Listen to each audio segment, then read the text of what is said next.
गिबियावनो बाक्सा जिल्ला टेलेन्ट सार्चआव बाहागो लानाय फरायसाफोरनो आंनो गोसो गोरबोनिफ्राय अननाय जासिहरबाय। लोगोसे बिसोरनि दिथागिरिफोरनो आंनि खुलुमनाय बावहरग्रोनाय जाबाय।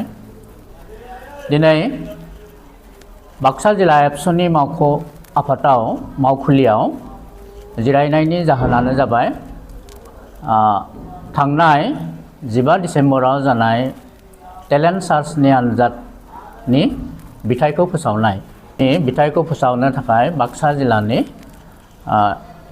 सोलोंथाइ बिफाननि नेहाथारिखौ आं खावलायहरबाय।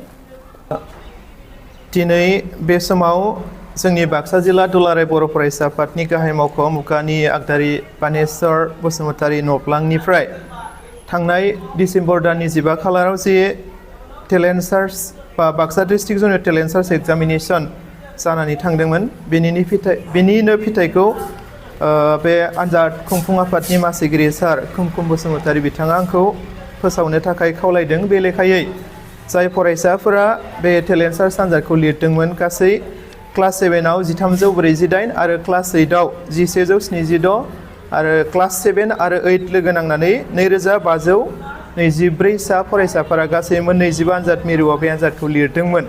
दा बेनिनो फिथाइखौ दिनै बे समाव जोङो जोंनि बाक्सा जिल्ला एबसुनि गाहाय मावख'निफ्राय फोसावनो थाखाय सिगां दोङो। जे फिथाइखौ जोङो जेसेबां फरायसाफोरा आनजादखौ लिरदों बेनिफ्रायनो टप 5 सायख'नाय जादों। सिगाङाव बेखौ जोङो आनजाद खुंफुं आफादनि जोहै सावरायनानै थि खालामखानाय जादोंमोन, इन्सट्राक्सनाव हरखादोंमन। बे लेखायै दिनै टप 5 जोङो बेखौ फोसावनो सिगांबाय। गिबियाव आङो टप 5निनो क्लास 7नि जे फरायसाफोरनि टप 5 मासि आवग्रिनो हानाय बे फरायसाफोरनि मुंखौ आङो फोसावनो सिगां दोङो।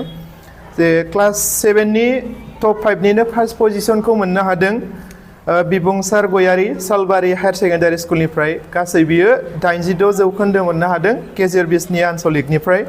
आरो सेकेन्ड पजिशनखौ मोननो हादों अलंबार दैमारि हाथरखि फरायसालि सालबारिनिफ्राय। बियो 80 जौखोन्दो मोननो हादों सालबारि आनसलिकनिफ्राय। आरो क्लास 7निनो थार्ड पजिशनखौ मोननो हादों जौतिस बसुमतारिया। बियो बिरगोस्रि गार्लस एम इ स्कुलनिफ्राय गासै 78 जौखोन्दो मोननो हादों बियो राबां आनसलिकनिफ्राय। आरो ब्रैथि पजिशनखौ मोननो हादों कृतिमा गयारि सिजौ एकाडेमिक केशब नोगोरनिफ्राय। बियो 76 जौखोन्दो मोननो हादों सिके आनसलिकनिफ्राय। आरो बाथि पजिशनखौ मोननो हादों सानसुमि बसुमतारिया हाथरखि फरायसालि सालबारिनिफ्राय। 74 जौखोन्दो मोननो हादों बियो। बिनि दख'राया रुपहि। बेनि उनाव थाखो 8नि जे टप 5 फरायसाफोरनि लिस्ट, बे लिस्टआव फैनाय बा टप 5आव मासि आवग्रिनो हानाय बा जायगा आवग्रिनो हानाय फरायसाफोरनि फारिलाइखौ आङो फरायनो थाखाय सिगां दोङो। टप 5निनो फार्स्ट पजिशनखौ मोननो हादों क्रिस्टि लाहारि हाथरखि फरायसालि सालबारिनिफ्राय। गासै 84 जौखोन्दो मोननो हादों बियो हस्तिनापुर बिजनि मौजा आनसलिकनिफ्राय। आरो नैथि पजिशनखौ मोननो हादों दिप्ति मनिराम सियारिया बाथौ आश्रम गोजौ फरायसालि मेदाखातनिफ्राय। 78 जौखोन्दो मोननो हादों दक्षिण बाक्सा आनसलिकनि बियो। थामथि पजिशनखौ मोननो हादों हरजित बसुमतारिया हाथरखि फरायसालि सालबारिनिफ्राय। 77 जौखोन्दो मोननो हादों बियो रुपहि आनसलिकनिफ्राय। ब्रैथि पजिशनखौ मोननो हादों Tulsi Ujir बिरगोस्रि girls M E स्कुलनिफ्राय। 76 जौखोन्दो मोननो हादों बियो राबां आनसलिकनिफ्राय। आरो बाथि पजिशनखौ मोननो हादों बिशाल बसुमतारिया हाथरखि फरायसालि सालबारिनिफ्राय। 74 जौखोन्दो मोननो हादों बियो रुपहि आनसलिकनिफ्राय।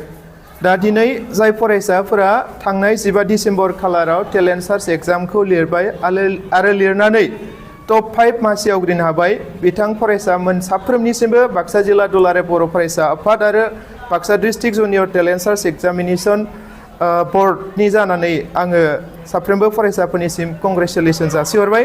लोगोसे जाय फरायसाफोरा टप 5 जायगा आवग्रिनो हायाखिसै फंबाय बिनानाव बिथांमोननिसिमबो मोनसे खावलायनाय, दिनै हायाखै नाथाय बे हायिखौनो मोनसे एक्सपिरियेन्स हिसाबै लानानै नेक्स्ट टाइम जेन जिखि जाया एग्जामाव जेन उथ्रिसारनो थाखाय साखाफारा जायो, गोख्रों गोसो लानानै नाजायो, बेखौ साफ्रोमबो फरायसाफोरनिसिम खावलायहरनाय जाबाय।